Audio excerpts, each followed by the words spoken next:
Hello and welcome to SEO is Not That Hard. I'm your host, Ed Dawson, the founder of keywordspeopleuse.com, the place to find and organise the questions people ask online. I'm an SEO, developer, affiliate marketer and entrepreneur. I've been building and monetising websites for over 20 years and I've bought and sold a few along the way. I'm here to share with you the SEO knowledge, hints and tips I've built up over the years. Hello and welcome to SEO is Not That Hard. I'm your host, Ed Dawson, as usual. And today we are on to part 21 of our SEO A to Z, which starts with query deserves freshness. That's the only Q that we've got in the SEO glossary, although I suppose technically we could just have query as probably the first entrance. And a query is obviously what people put into search engines when they're asking it a question. They query Google, they query Bing. So query is the question you ask a search engine, and query deserves freshness, or QDF, is a ranking factor which applies to certain topics and niches where Google very much wants to surface fresh content such as current affairs and news. Now, this factor does not apply universally to all search terms and topics, because some people hear of query deserves freshness and think that Google constantly wants fresh content all the time on every subject, and that's not actually true. There's plenty of times when Google is quite happy to serve up very old content if that's the right content that applies in the situation that people are asking about.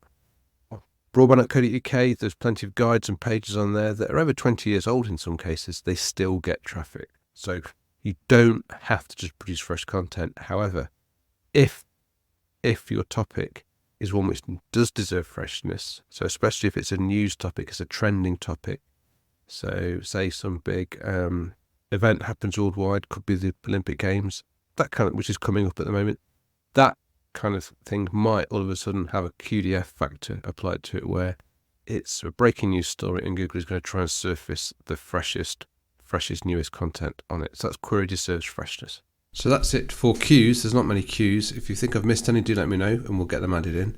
Brings us to R. So the first one in R is rank and rent. Now, this is a monetization strategy for lead generation content websites that target local service niches such as plumbers, electricians, cleaners, or any other kind of product or service that's delivered in a local area. And rank and rent website owners will work to rank their site for local queries for the product or service and then send all the leads from a certain geographical area to one company in return for a usually fixed sum rather than lead by lead monthly rent. Now, this is a topic, a sort of a way of doing SEO and of monetizing that's been quite hyped since the end of 2023 till now. I actually did a whole complete podcast episode on this back earlier this year, which is actually one of the most popular episodes I've ever produced for some reason. But if you want to learn more about rank and rent, go and listen to that podcast episode and you'll get the full in-depth detail from it there. Our next R is rank tracking. So rank tracking is the process of monitoring how your website is ranking for specific target keywords over time. And the very simplest way to rank track is just to manually keep an eye on them yourself. There's probably a few in your website targets that you keep a close eye on. But if you want to do it on an automated or at scale, then there are several rank tracking services or pieces of software available to do it. So yeah, if you want to track at scale, just do a Google, do a search for rank tracking software. Next up, we've got ranking factor, also known as a ranking signal. So a ranking factor is anything that Google considers when looking to decide what and where a web page should rank for. Now, Google's never given a definitive list of what they consider as ranking factors, and there's much debate in the SEO community about what is and isn't a ranking factor. And even those items where there is general consensus that they are a ranking factor, then the debate can still rage as to how important a factor is compared to others. The Google API leak gave us lots more information and surfaced a whole bunch of potential new ranking factors. But these are all the individual little things that all added together then cumulatively work out as to where you're going to rank. So that's what people consider as a ranking factor. Next, we've got rankings.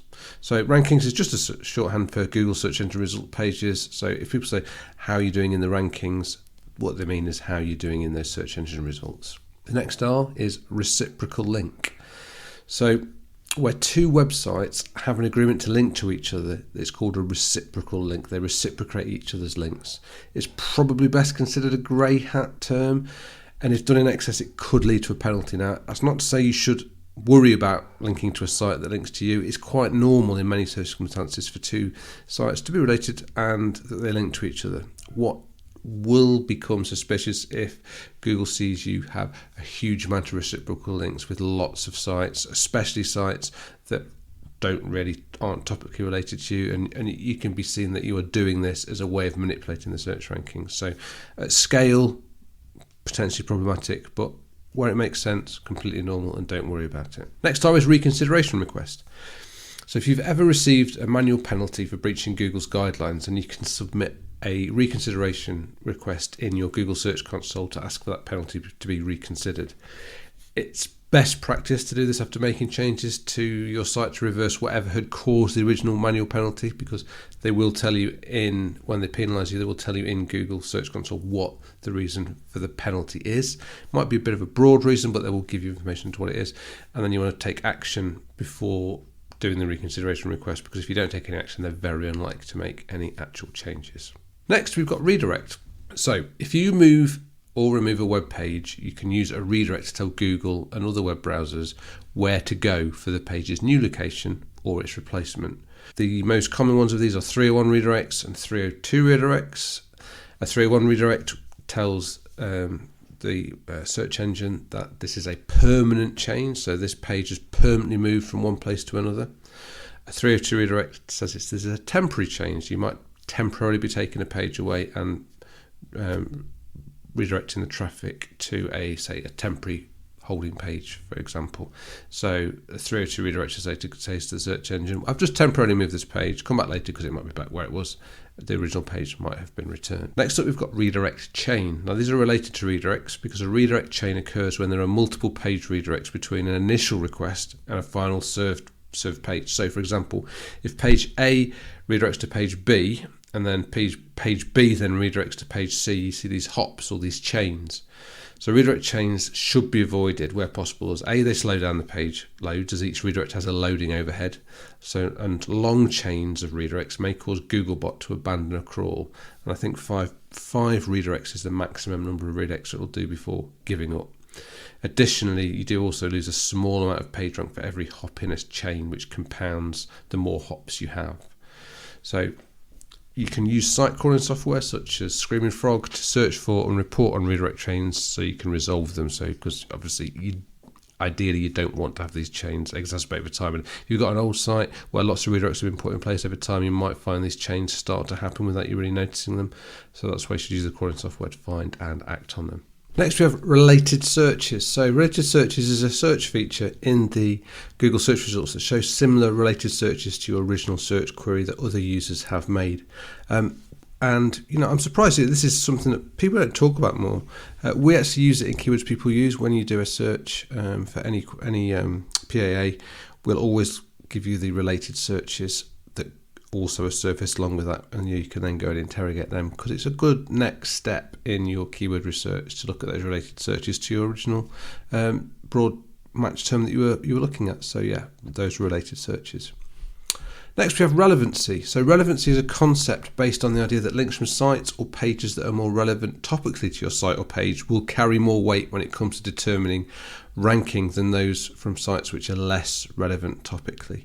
And we saw evidence of this in the Google API leak, where Google looks at the context of the wording around the anchor text of any link. So they are looking definitely to see if sites are related topically, and they're probably looking at that for a reason. So this relevancy concept, I believe, does actually work. So which is why it's good advice to always try and get links from relevant pages where possible. That's not to say don't get links from pages that aren't relevant. If you can have a topically non-relevant site that happens to be covering something similar to your topic link to you. Yep, great, go for it. Still get those high authority links, but yeah, never knock back a relevant link either. Next, we have request indexing. So if you've got a page that Google hasn't indexed yet, then you can use the request indexing feature in Google Search Console to try and speed the process up. So all you need to do is simply search for the URL in Google Search Console, then click the request indexing button when the results show for that page. I use this all the time when we put new content up on keywords people use. I always, we're putting a new guide up, I will always use go into Google Search Console and request indexing. You are limited to, I think, maybe it's about 10 to 15 pages they let you add in. When we first put the SEO glossary on the site, which is obviously about 30 odd pages, I couldn't do them all in one day. I had to do it over a couple of days to do the requested indexing. And it was, after I did the first few, it was starting to crawl and find others anyway. But it's a good little hack to know that you can go and request that indexing yourself straight away without having to wait for Google to come along and find the page automatically. Next, we've got responsive. So a responsive web design is that which allows a web page to alter depending on the size of the device that's viewing it. Now, responsive design is good from a user perspective because it allows your visitors to get the best view no matter what size of screen they use. And it's also a factor that Google considers when it's sort of doing a comparison of pages which to rank. It will, because it does mobile first indexing, it's always going to prefer responsive pages, and it's just best practice nowadays. Don't create sites that aren't responsive unless you have an incredibly good reason to do so. Next, we've got reviews. Now, third-party reviews are really important for online marketing in general, as your audience will pay attention to them. And in many cases, they actively seek them out. So they're worth investing some time in trying to attract reviews and manage any poor reviews you receive. Sharing positive reviews on your website can help with conversion rate optimization, as adding social proof can really help people get over the line when it comes to making a purchase decision. Third-party reviews can also be important for SEO. Google reviews can impact a site's ranking for local queries. So if you have a local business, then aim to get positive Google reviews. And for sites with a wider audience, then we know that EEAT, experience, expertise, authority and trust, Google asks its quality raters to research third-party reviews when trying to establish whether a website is trustworthy. So it can't be discounted that this may also play into ranking algorithms more generally. So do pay attention to reviews. Next, we've got rich snippet. So when Google shows additional data alongside a search result, most commonly sort of using structured schema data from the web page that it's listing, that is called a rich snippet. So this might be like adding stars to, review stars to things and information like that. That's what a rich snippet is. Finally, we've got robots.txt. So a website's robot.txt is a text file that contains instructions to crawlers like Googlebot as to what they should and should not crawl on your website. And it also lets you provide links to things like sitemap.xml or an image sitemap.xml. So essentially, it's a little piece of text file that's you can put on your website that says to search engines, you go here, don't go there. You can also give different instructions to different crawlers. So you might say, Google, you're allowed anywhere you want on the site. All of the bots block, you're not allowed in. Now, crawlers and software don't have to respect robots.txt. Google will, all the main ones will, and anyone with any credibility will tend to respect them. But if you've got someone who's crawling you maliciously or just, doing it and are not part of a sort of service like this, then people can ignore them if they want to, but generally Google and others like that will respect your robots.txt. So that's everything we've done. Query serves freshness all the way to robots.txt. I hope you found it useful. If you've made it this far, please do consider giving us a subscribe and leaving a review, because it really helps us reach new people. And until next time, I'll see you later. Before I go, I just wanted to let you know that if you'd like a personal demo of our tools at Keywords People Use, that you can book a free, no obligation, one-on-one video call with me, where I show you how we can help you level up your content by finding and answering the questions your audience actually have. You can also ask me any SEO questions you have. You just need to go to keywordspeopleuse.com/demo, where you can pick a time and date that suits you for us to catch up. Once again, that's keywordspeopleuse.com/demo, and you can also find that link in the show notes of today's episode. Hope to chat with you soon. Thanks for being a listener, I really appreciate it. Please subscribe and share, it really helps. SEO is not that hard, it's brought to you by keywordspeopleuse.com, the place to find and organise the questions people ask online. See why thousands of people use us every day. Try it today for free at keywordspeopleuse.com. To get an instant hit of more SEO tips, then find the link to download a free copy of my 101 quick SEO tips in the show notes of today's episode. If you want to get in touch, have any questions, I'd love to hear from you. I'm at Channel5 on Twitter. You can email me at podcast@keywordspeopleuse.com. Bye for now, and see you in the next episode of SEO is Not That Hard.